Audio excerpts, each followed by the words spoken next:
जय गुरुदेव, जय महर्षि जी, जय माँ विंध्यवासिनी। अनिल के अनुभव चैनल में आप सभी का हार्दिक स्वागत एवं अभिनंदन है।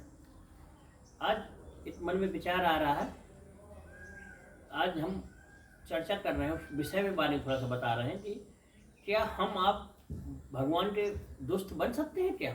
एक ऐसा मन में विचार आ रहा है, तो उसके उपलक्ष्य में या उसके समझाने के लिए थोड़ी सी कहानी का माध्यम लेते हैं या सहारा लेते हैं, जिससे थोड़ा और विस्तृत रूप से समझ में आ सके कि एक जैसे चौराहे होते हैं, रोड में वाहन चलते रहते हैं, तो चौराहे में एक बच्चा गुब्बारा बेच रहा था।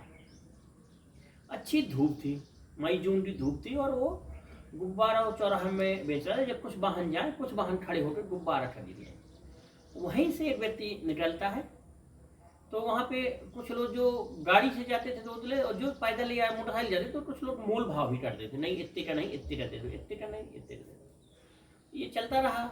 एक व्यक्ति वहीं खड़े में सेठ बगल में खड़े देखता रहा कि ऐसा ऐसा लोग कर रहे हैं, और वो गुब्बारा बेच रहा, आराम से वो बेचता रहा, ये चलता रहा, ये देखता रहा खड़े खड़े कुछ देर तक।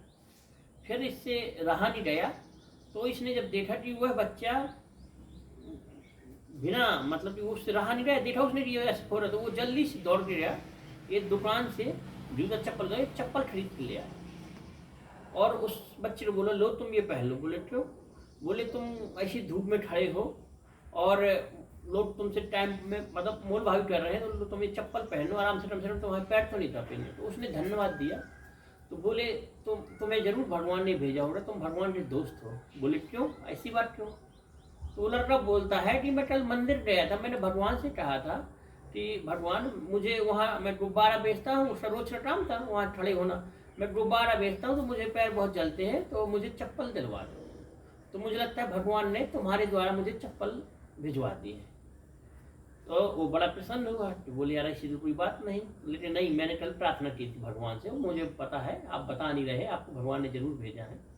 तो कहानी का अर्थ या आशय यही है कि हम आप कोई भी भगवान का दोस्त बन सकता है, या कोई भी अच्छा कार्य करके व्यक्ति वो भगवान के सद्मार्ग पर चल सकता है। जरूरी नहीं कि बहुत पूजा पाठ यज्ञ अनुष्ठान करके ही ऐसा सतगुणी प्रभाव किया जाए, या कुछ ऐसे कार्य किए जाए कि यज्ञ अनुष्ठान से ही भगवान प्रसन्न होते हैं। ये कहने की बात है, अपन को सामने नजर आए, जो अपन को दिखाई दे, जैसी अपनी गुंजाइश हो, इस हिसाब से भी थोड़ा थोड़ा हम अच्छा कार्य करते रहेंगे, तो हम भी उस लाइन में चलते रहेंगे, हम भी भगवान के दोस्त के पात्रता में आ जाएंगे। और जो जहाँ भी जाएं आप, तो कोशिश करें वस्तु भेंट करें, न कि ये पैसा, लोग पैसा देते हैं, ये देते हैं, किसी को फल दें, किसी को कुछ दें, किसी को जो जरूरत है समाज में आए वो लेवाएं, किसी को नमकीन लेवाएं, किसी को बिस्कुट, किसी को समोसा, जो जैसा जहाँ जैसी स्थिति दिखाई दे उस परिस्थिति हिसाब से दान करिए आप, न कि वो नगद रुपयों की दान करिए।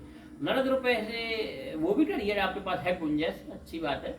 अगर नहीं है तो थोड़ी बहुत 10 है, 20 है, 50 है, 100, उस चीज़ की वस्तु लेके भेंट करिए। जो जिसकी ज़रूरत हो उसको कपड़े, चप्पल, जूता, छाता, जो जिस आपको समझ में आए, जिस परिस्थिति में आपको कोई व्यक्ति दिखाई दे, उस हिसाब से आप फैसला लीजिए, अपनी जेब के अनुसार, अपनी पूंजी के अनुसार, अपने पैसे के अनुसार, और वो वस्तु भेंट करिए, और जिससे लोग आपको धन्यवाद दे सकें, या आप उस लाइन में चल सकें, या भगवान के दोस्त बन सकें। और बस यही हम कहना चाहते कहानी के माध्यम से कि ऐसे जीवन में बहुत से अवसर आते हैं जहां अपन अवसर में लाभ ले सकते हैं, या अवसर को अपन उसे सद्गुणोकार में उसे बदल सकते हैं। इस चीज़ का अपन यहीं रास्ते में, ट्रेन में, बस में, पैदल, जहाँ भी सफ़र करें, आजू बाजू थोड़ा सा ये ध्यान देते रहें कि कौन सा व्यक्ति जिसे ज़्यादा ज़रूरत है, जो हम उसकी सुविधा या सहायता कर सकते हैं। जय विंध्यवासिनी माई जय।